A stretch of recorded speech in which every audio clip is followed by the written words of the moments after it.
Bonjour à tous, je suis ravie de vous retrouver pour une nouvelle émission de l'été, BVE, booster votre énergie. Le B, c'est bouger le corps, le V, c'est vibrer avec le cœur et le E, c'est écouter son intuition.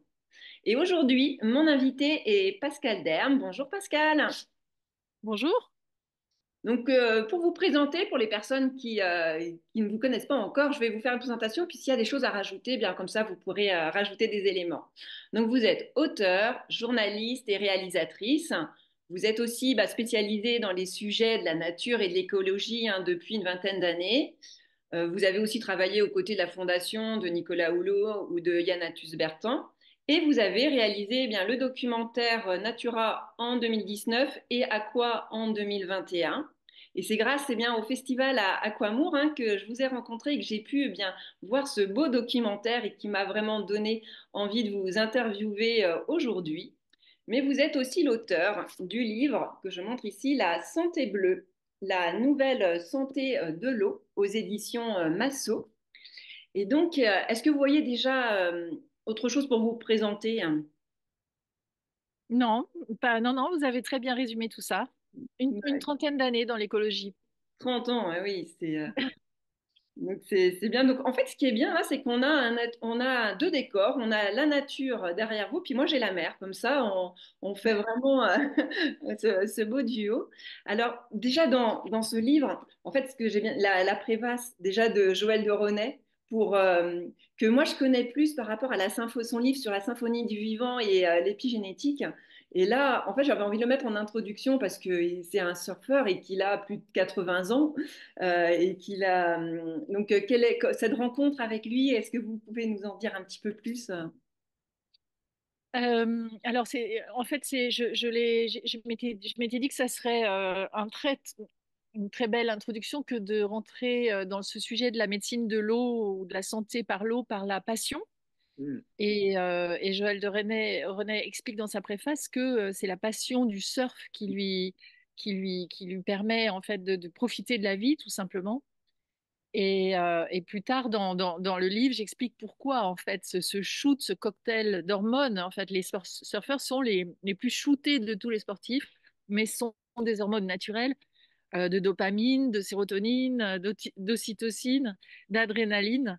Et donc on comprend pourquoi en fait la pratique de ce sport au contact de l'eau lui permet lui fait tant de bien en fait. Et c'est tout l'objet de ce livre que d'essayer de partir de l'intuition que l'eau nous fait du bien, que ou avant j'ai travaillé sur la forêt, que la forêt nous fait du bien, et de rejoindre cette intuition avec des éléments scientifiques Mm. et avec des pratiques et des expérimentations et des pratiques déjà assumées dans certains pays comme étant comme pouvant accompagner des traitements, comme pouvant être préventives.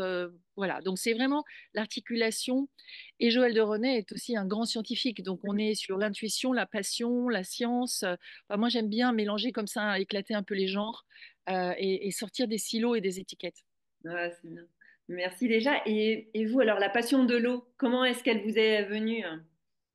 Alors, moi, la passion de l'eau, de même que la nature, que la forêt et que les arbres, ça remonte vraiment, vraiment très, très loin à l'enfance. Je, je nageais petite, je nageais très très longtemps avec mon père dans la baie de la Ciotat, qui est une baie dans le sud de la France, près de Marseille, enfin dans les Bouches-du-Rhône. Et on nageait en eau libre pendant ce qu'on ne pourrait plus faire aujourd'hui parce qu'il y a tellement de bateaux, mais on nageait 1 heure et demie, 2 heures vers le large. Et voilà, et ça m'a marqué, ça a scellé le pacte salé entre mon père et moi. Et il m'a transmis ce goût de la liberté, d'aller vers l'horizon et d'être dans un univers où on peut à la fois être apaisé, aller où on veut finalement avec quelques mouvements de bras ou de crawl. Et puis communier avec ses odeurs, avec la douceur de l'eau, les animaux qu'on peut voir, etc. Donc ça m'a marqué à jamais. Ouais, et en fait, vraiment, c'est vraiment bien expliqué dans le livre de voir aussi toutes ces études scientifiques. Il y a beaucoup aussi d'exemples avec des médecins pour voir vraiment le pouvoir thérapeutique de l'eau sur tout ce qui est maladie auto-immune, stress, dépression, diabète de type 2, le stress post-traumatique. Et c'est vraiment là, on voit que l'eau, c'était un allié pour tout ce qui est santé physique, émotionnelle, psychique et mentale. Est-ce que vous Oui. pouvez en dire un peu plus? Oui, alors effectivement, vous avez cité toutes ces maladies de civilisation qui sont liées à la sédentarité, à la malbouffe, au stress, peuvent être prévenues et atténuées par des activités dans l'eau. Ce ne sont pas forcément des activités physiques, ça peut être des activités contemplatives aussi. Euh, mais vous en avez cité deux, alors je peux rebondir. Une des études qui m'a le plus marqué, c'est l'usage de la plongée thérapeutique pour permettre aux rescapés des attentats de Paris de passer sous l'échelle du stress post-traumatique. Et ça, c'est une étude et une recherche empirique menée par le professeur Mathieu Coulange qui est à Marseille et qui a vraiment testé la plongée comme on testerait un médicament. Ils ont tiré des groupes, trois groupes. Il y a un groupe qui est resté parmi les rescapés des attentats, donc qui avait subi un très large stress. Un était resté dans sa routine, deux sont partis en Guadeloupe, et sur les deux, il y en a un groupe qui a fait de la plongée thérapeutique avec un protocole de plongée et de sophrologie, avant et même sous l'eau, ils font de la sophrologie, et un groupe a fait du multisport. Et en fait, le multisport, les gens allaient bien, ils étaient contents, ça allait mieux, mais ceux qui ont fait de la plongée thérapeutique sont passés sous l'échelle du stress post-traumatique, alors qu'aucun médicament ne leur avait permis de réduire et de se calmer. Donc, ils ont publié cette étude et donc ça, c'est vraiment intéressant. Ce qu'on montre aussi dans le film, et ça c'est plus empirique aussi, on a moins d'explications, c'est les bienfaits du surf sur la sclérose en plaques. Donc ça, c'est Céline Rouillard qui ne marchait presque plus, qui avait un handicap moteur de sa sclérose en plaques. Je crois qu'elle était à 7 sur une échelle de 1 à 10 en termes de handicap. Et en 2 ans, elle est devenue championne d'Europe de surf. Son handicap est passé à 2 ou 3. Et c'est le surf, la pratique de l'eau, le massage de l'eau, le sel, le minéraux, bien sûr, le bienfait moral du sport sur sa compétition qui lui a permis de remarcher. Et quand les médecins lui demandaient, mais qu'est-ce qui se passe? Qu'est-ce que vous avez fait? C'est pas un miracle. Elle leur disait, bah, je fais du surf. Et donc, les médecins étaient très surpris en fait de cet effet de l'eau et du surf sur sa sclérose en plaques. Donc, voilà, j'espère qu'ils ont lancé depuis des recherches un petit peu scientifiques pour essayer de comprendre pourquoi. Mais elle le décrit bien. Elle parle du massage de l'eau sur le corps, donc qui fait bien du bienfait, qui assouplit en fait. Elle parle aussi du sel. Elle parle du bienfait sur le moral, comme je l'ai dit. Et je pense qu'on a besoin d'explications un peu plus précise, mais c'est déjà important. Bon, et puis, je citerai aussi les études sur la nage, la natation, et notamment en eau fraîche, puisque vous êtes en Bretagne, moi aussi, et il y a eu beaucoup d'études anglaises sur les bienfaits de la natation contre la dépression mais des dépressions sévères. Donc, c'est des études qui sont importantes parce qu'il y a plein de gens qui sont dans des mal-être. L'anxiété est en explosion partout dans le monde et dans nos sociétés. C'est une maladie du siècle, le stress, les états anxieux avec comment dirais-je, différents grades. Et pour les dépressions sévères, le fait d'aller nager tous les jours, pas seul, hein, pas seul en groupe, avec des précautions d'usage. Donc, le médecin qu'on a filmé prescrit 1 minute par degré. Si l'eau est à 18 degrés, vous nagez pas plus que 18 minutes. Si l'eau est à 15, c'est 15 minutes, etc. Avec beaucoup de précautions, parce que l'eau froide peut être dangereuse, évidemment, il peut y avoir des vagues. Euh, Comme tout, la nature est ambivalente. Elle peut détruire, elle peut sauver. Et donc, c'est cette médecine-là, d'être sur la crête, qui est importante.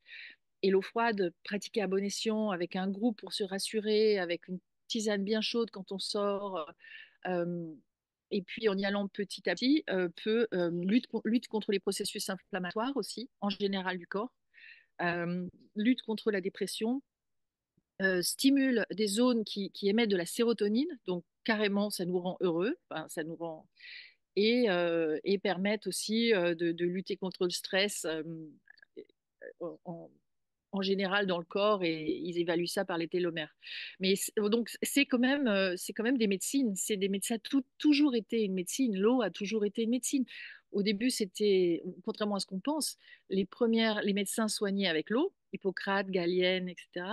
Et c'était pas de l'eau tiède, c'était l'eau froide au début. C'est-à-dire que les arts du bain prenaient tout un circuit. Donc, c'est vrai qu'on commençait par une eau relativement froide et puis on allait vers une eau chaude. Ça, c'était il y a longtemps, mais quand ça a été repris pour un usage thérapeutique, et c'est les Anglais qui ont utilisé l'eau comme ça des problèmes de santé mentale. Il pratiquait une stratégie du choc. Il plongeait des gens dans de l'eau froide, dans un caisson en bois, parce que personne ne savait nager au 19e siècle. Et il les plongeait et c'était censé leur faire du bien. Enfin, c'était vraiment une stratégie du choc pour remettre leur esprit d'aplomb et donc les faire aller mieux. Et c'était utilisé dans des thérapies de psychiatrie ou autres. Et ça, c'était de l'eau froide. Et ensuite, on est allé vers la thalasso, l'eau bien-être, l'eau tiède, l'eau chaude, etc. Ce qui n'est pas le cas au Japon, où l'eau chaude, des onsen, est pratiquée à des soins thérapeutiques, mais vraiment l'eau très, très chaude. Donc, c'est très culturel, cet usage de l'eau.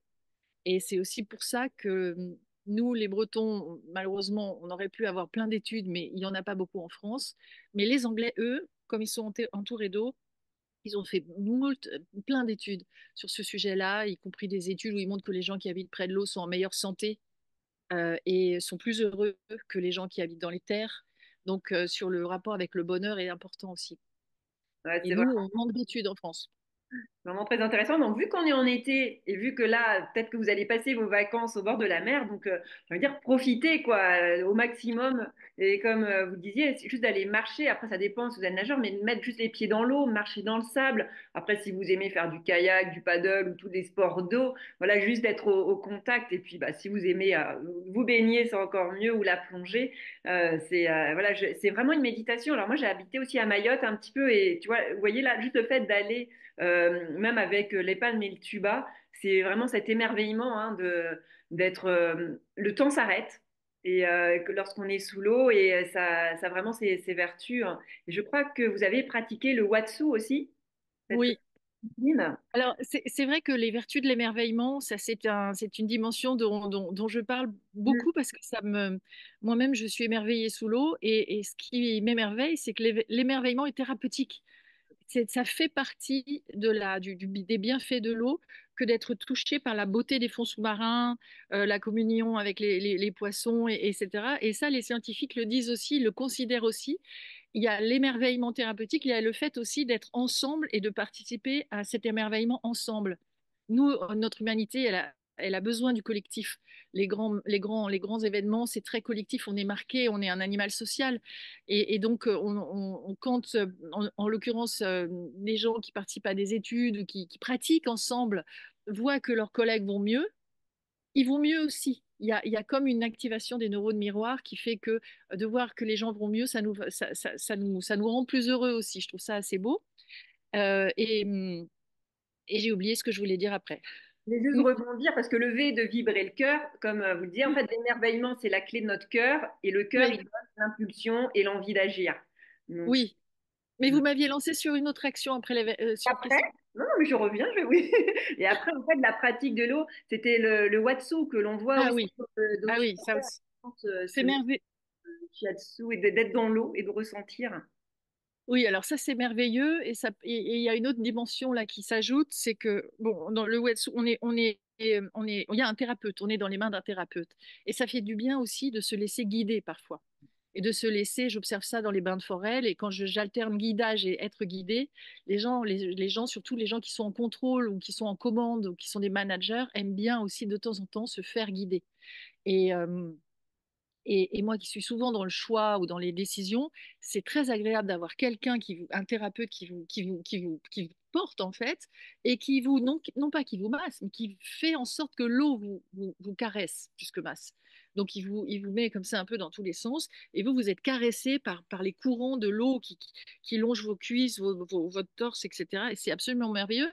Quand il vous emmène à gauche, vous êtes plutôt tendance à aller dans le passé, et quand il vous emmène à droite, vous êtes plutôt vers le futur, et tout ça dans une eau à 37 degrés où on perd complètement la notion du temps et de l'espace. Et c'est cette on appartient totalement au milieu où on quitte le mental finalement, et on est dans un corps émotionnel et spirituel qui s'ouvre à ce moment-là parce qu'on a une porosité extrêmement grande avec le milieu dans lequel on vit.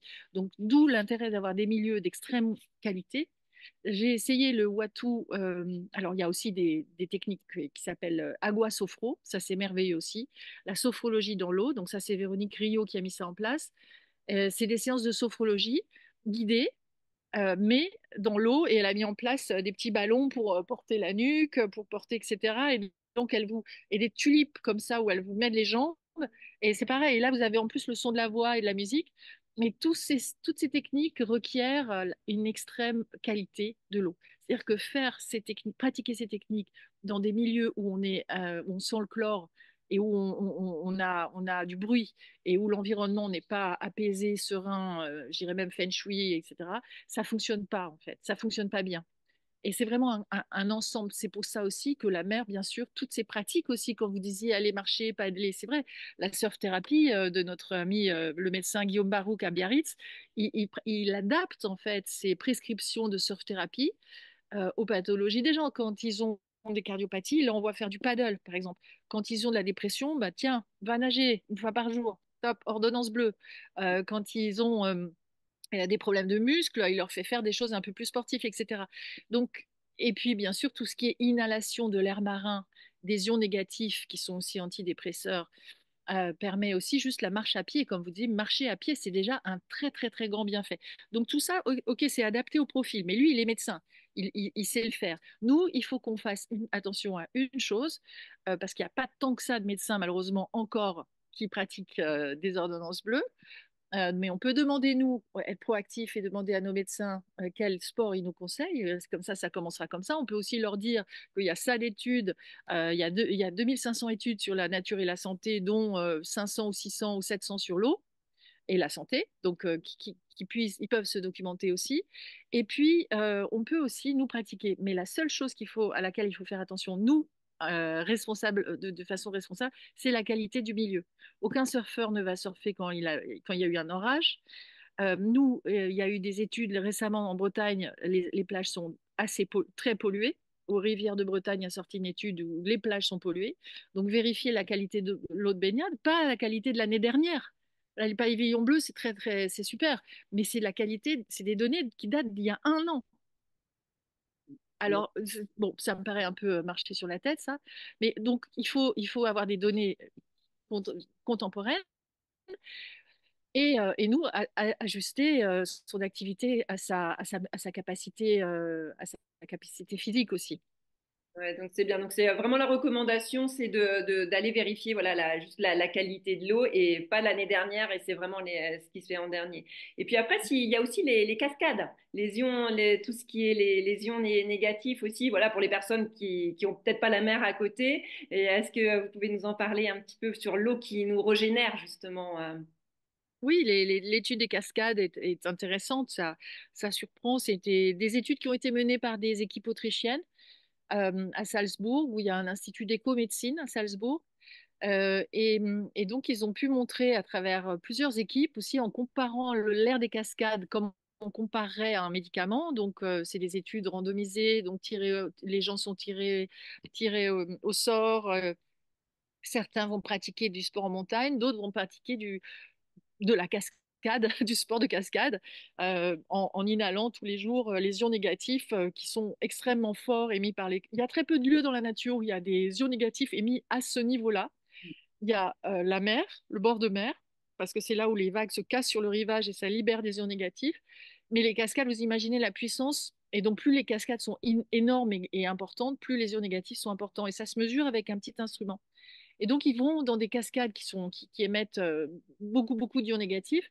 Et leurs résultats montrent que les gens qui ont été faire du sport en montagne, bah, ils vont très bien. Bah, le sport fait du bien en général, donc ça, c'est pas nouveau. Mais les gens qui ont été faire du sport à côté d'une cascade, ils ont un profil des humeurs qui sont régénérées totalement, c'est-à-dire ils sont plus optimistes, ils sont plus confiants, ils sont plus joyeux. Enfin, à travers des questionnaires, ils peuvent adresser ces humeurs. Ils ont une capacité respiratoire qui s'est améliorée parce que les ions négatifs percolent dans les poumons et permettent d'augmenter la capacité respiratoire, pour le dire en quelques mots. Et ils ont aussi, et ça c'était vraiment la découverte que je présente dans mon film, ils ont aussi des IgA qui augmentent. C'est-à-dire les IgA, c'est des protecteurs c'est des protecteurs naturels, c'est des vecteurs de l'immunité naturelle qui sont dans nos intestins, qui sont dans les muqueuses des intestins, qui sont des endroits où qui peuvent enfin, les muqueuses sont importantes, évidemment, c'est le lieu où passent les bactéries et les virus. Et donc, les IgA sont un peu nos petits protecteurs, là, et ils sont plus nombreux après avoir inhalé l'air des cascades. Donc, ça, Ça, c'est typiquement ce que de savoir ça euh, pour quelqu'un qui a envie de prendre sa santé en main et de ne pas tout attendre et de faire de la prévention. C'est un gros mot un peu, mais c'est en France, mais malheureusement, de faire de la prévention, de se renforcer, bah, c'est très important à savoir. Mm. Parce que s'il y a des, je pense au Jura où il y a plein de cascades ou à d'autres régions en France, bah, c'est bien de savoir et d'aller régulièrement à la cascade finalement. N'hésitez pas cet été hein, de le faire. Là, vous allez le faire en plus en conscience parce que vous saurez que en fait les bienfaits et c'est vrai que ça multiplie le fait de le savoir et de respirer Ouais, et d'être à côté. Donc c'est vraiment profitez-en au maximum cet été. Et sinon la lettre, la première lettre de ma chaîne Booster votre énergie, le B c'est bouger le corps. Et aussi dans ton documentaire, on peut voir aussi une personne qui fait du kayak et aussi du qigong pour la préparation. Et ouais. j'ai trouvé ça vraiment parce que je fais aussi, je pratique j'enseigne le Qigong et je trouvais ça vraiment merveilleux d'associer les deux. Est-ce que tu pourrais nous en dire aussi un petit peu plus par rapport au reportage? Oui, alors ça, c'est mes amis catalans qui sont devenus des amis, qui c'était assez merveilleux. Le documentaire et mes recherches avaient un point de départ qui était scientifique. Donc, on m'avait demandé, OK, c'est bien mignon que l'eau nous fait du bien, tes petits oiseaux, les petites plaques, etc. Mais tu nous apportes vraiment du lourd, de la science. Donc, c'est ce que j'ai été chercher donc en 2020, au sortir du Covid. Mais là, j'avais envie évidemment de déborder et d'aller sur quelque chose de plus sensible. Donc, je vais voir des gens qui pratiquent de la nage en conscience et du kayak thérapeutique. Donc, bouger, oui, ils bougent, mais avant de bouger, ils se mettent dans un état de conscience qui fait ils vont entrer dans l'eau en conscience. Ils vont ils vont faire du kayak avec des consignes très, très strictes qui sont le silence. Et j'ai expérimenté. Euh, on est beaucoup plus attentif à tout ce qui se passe. Parfois, ils ferment les yeux, parce que les yeux, c'est le sens du chasseur, et ça fait du bien de les fermer et d'avoir tous les autres qui peuvent se déployer. Ils font, ils sont dans un état de relaxation déjà avant de pratiquer, avant de bouger, ce qui fait qu'ils apprécient, ils bénéficient beaucoup plus de tout ce que le milieu naturel peut partager avec eux. Ils sont plus sensibles à ce qu'ils voient, ils sont plus sensibles aux odeurs, ils sont plus sensibles, ils sont plus réceptifs à cet émerveillement et ils sont plus respectueux. Et en fait, ce qigong qui est pratiqué en effet sur cette plage de Lyansa par mes amis de Sommar, ils expliquent que c'est pour mettre les gens en condition et leur dire voilà, bah, maintenant on va nager, mais vous n'êtes pas une machine qui va nager dans l'eau parce que c'est l'heure ou parce que voilà, vous y allez, vous allez profiter et vous allez bénéficier. Et ça change complètement l'état d'esprit et ça change la relation avec l'eau ça change complètement et c'est ce qu'ils veulent. C'est vraiment l'intention, c'est de montrer que nous sommes la nature, nous sommes l'eau, nous sommes la forêt. Et de cette union-là peut naître des comportements plus respectueux. Et c'est ça, au fond, le message de mes films et de mon livre aussi, et de ce que je peux dire en conférence quand j'emmène sur ces sujets-là. C'est que ça, moi qui viens de l'écologie, donc comme vous l'avez dit depuis 30 ans, je pars pas je pars plus de ces injonctions, il faut respecter, mais en montrant cette interdépendance de notre santé globale, esprit, corps, émotionnel, esprit, enfin oui, esprit, âme, etc., cœur, avec les milieux naturels, ça nous induit à se comporter différemment, mais non pas par injonction, mais par envie, par amour en fait, presque par attachement. C'est-à-dire que ça nous attache à des milieux on comprend les bienfaits, nous, on les en aime davantage, on est attaché émotionnellement à ces milieux, ben on a tout à fait envie de se comporter bien avec ces milieux. Là, ensuite, on va pas foutre un papier par terre dans une eau avec laquelle on a partagé une nage pendant 1 heure délicieuse un matin de printemps ou d'été. On le fait pas. On le fait quand on est sur l'eau, qu'on se baigne pas, qu'on n'y pense pas, et là on jette parce qu'on n'a même pas pris conscience. Les grands navigateurs en ce moment reviennent à la navigation lente. Pourquoi certains et même refusent la compétition parce que c'est un peu le même esprit tout ça. On pollue, on dégrade parce que finalement c'est une ressource ou c'est même un médium pour faire du sport. Mais ils en oublient, ils vont tellement vite sur l'eau qu'ils en oublient de toucher l'eau, de humer, ils peuvent plus, ça va trop vite. Donc finalement revenir à la lenteur et le qigong aide à ça.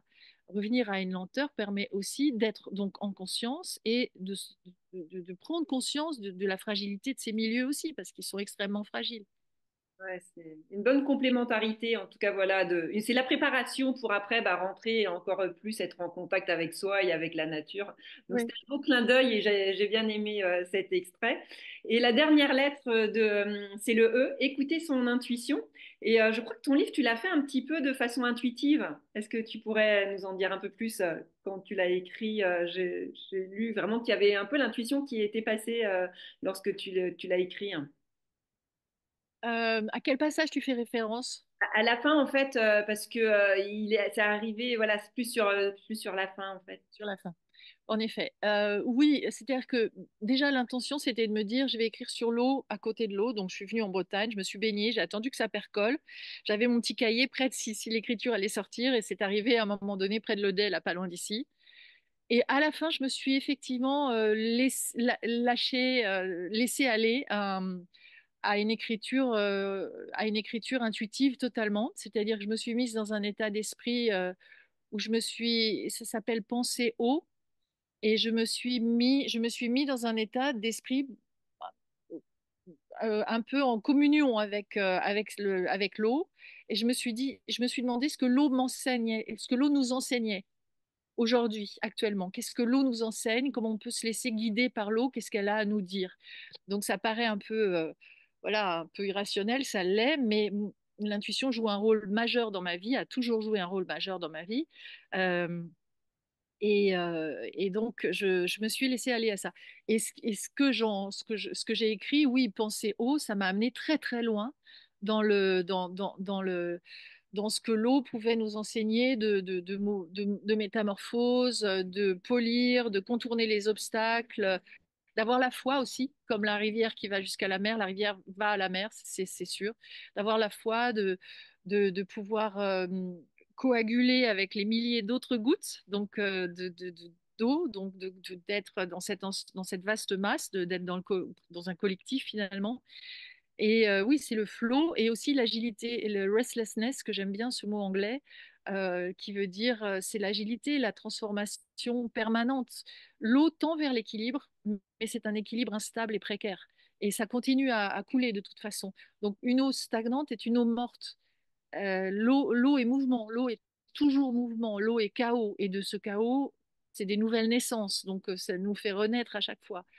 C'est des enseignements qui sont très anciens, qui sont dans toutes les religions. L'eau est vecteur de nouvelles civilisations, d'engloutissement et de ressurgissement. Et de ce chaos naît du nouveau. Et actuellement, on est sans doute à l'émergence d'un nouveau monde.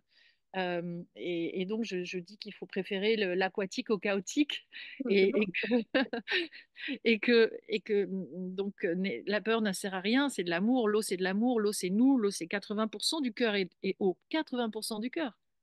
Soit, le corps c'est 70 et quelques, mais il y a des organes comme le cœur et le cerveau qui sont de l'eau en fait.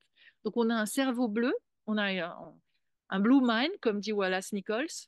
On a un cerveau bleu qui est très heureux, qui est fait d'eau et qui est heureux dans l'eau. On a des idées, donc quand on se met dans l'eau, comment dirais-je, on est en lien avec le cosmos, avec l'eau qui relie les continents, les histoires. J'aime bien dire aussi que l'eau nous enseigne l'histoire et la mémoire parce qu'on boit de l'urine de dinosaures. On est dans un recyclage. L'eau, c'est les cycles aussi, c'est les phases, c'est cyclique, c'est rond. Tous ces enseignements-là, voilà, ils sont venus par l'écriture. C'est pas quelque chose auquel j'ai pensé. Je dis, ah, je vais écrire. C'est en écrivant que c'est venu. Donc oui, l'intuition là. Et je me suis dit, si je tire la carte de l'eau actuellement, qu'est-ce qui arrive, qu'est-ce que ça dit? Et donc j'y réponds à la fin du livre sur ce que ça nous dit actuellement de ce que l'eau peut nous enseigner. Merci en tout cas pour ce beau partage. Je remonte le livre. C'est un beau livre aussi à lire cet été. Et il y a vraiment beaucoup de sources. Il est très complet. Et pour le documentaire, comment on peut le voir? Parce que je sais que vous faites des conférences, mais est-ce que les personnes qui auraient envie de le visionner comment elles peuvent? Alors il doit être en replay sur MyCanal. Mhm. Donc, on m'a dit qu'il était encore en replay l'été. Donc, c'est Planète Plus. Ça s'appelle Aqua. Il faut le chercher. Et j'ai pas été vérifiée, mais on m'a dit ça il y a quelques semaines. Donc, est-ce que c'est encore le cas? D'accord. Et Voilà. pour terminer, en fait, ma chaîne YouTube s'appelle Booster votre énergie. J'ai envie de vous demander qu'est-ce que vous faites pour booster votre énergie? Est-ce que vous avez une petite anecdote à nous donner? Je dors. Bah, ça fait effectivement Euh, plus je, de pour, sommeil. pour, pour booster mon énergie, je nage. Je nage 1 heure par jour l'été. Voilà. Je nage vraiment, c'est mon sport. Et l'hiver, j'ai pas trouvé de piscine suffisamment sans chlore. Donc j'ai un ami qui travaille sur des projets de piscine ou de bassin sans chlore avec du sel, etc. Donc c'est ça, on en a vraiment besoin, Emmanuel Coste. On a vraiment besoin des architectes comme ça qui travaillent sur des bassins avec même des petits bassins pour faire des soins dans l'eau, du Wata Watsu, etc. Il y a une demande là-dessus. On a besoin d'outils et de techniques qui soient sains aussi pour la santé et pour les thérapeutes qui pratiquent et qui n'ont pas envie d'être toute la journée dans des bassins qui abîment la peau, les cheveux, etc. Donc, moi, ça me booste de nager et de nager l'été dans la mer et j'espère pouvoir aussi continuer à nager dans des bassins nouveaux et avec une eau pure et bientôt l'hiver aussi. En tout cas, bah, merci beaucoup pour ce beau partage. Et je pense que ça va vraiment inspirer les personnes pour cet été, pour vraiment cette sensibilisation à l'eau et puis de voir que chacun à son niveau, eh bien, vous allez pouvoir faire des choses pour justement booster votre énergie. Encore merci beaucoup, Pascal. Et puis, Et à bien, vous. je vous dis à très bientôt pour à la semaine prochaine pour une nouvelle émission de l'été, Booster votre énergie. Merci et à bientôt. À bientôt.